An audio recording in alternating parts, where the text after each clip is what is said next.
Akaseera kano nange kitusa mohammad okuva mu kitongole ky'eggwanga kivunanyizibwa ku by'embeera z'obudde kankutuseko alipoota y'embeera y'obudde.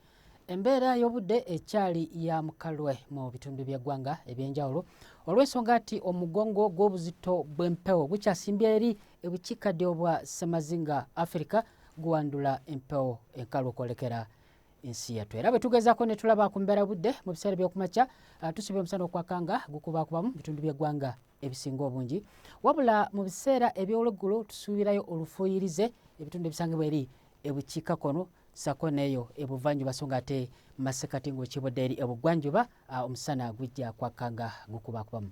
Tusuubira ebbugumu ery'owaggulu kutuuka ku diguli za 32 mu Kasese so nga ate ebukiikakkono wamu n'eri mu Karamoja 31 wabula ebuvanjuba 30, ekibuga kyaffe ekikulu Kampala Masaka Mubende 28 so nga ate eri Busozo mu Kabale 25. Bwe tugezaako ne tulaba ate ku mbeera y'obudde mu kibuga Moscow olwandagirize bugume kuba ku diguli 24 so nga ate e Dubai omusana okwememula bugume kuba ku diguli 40.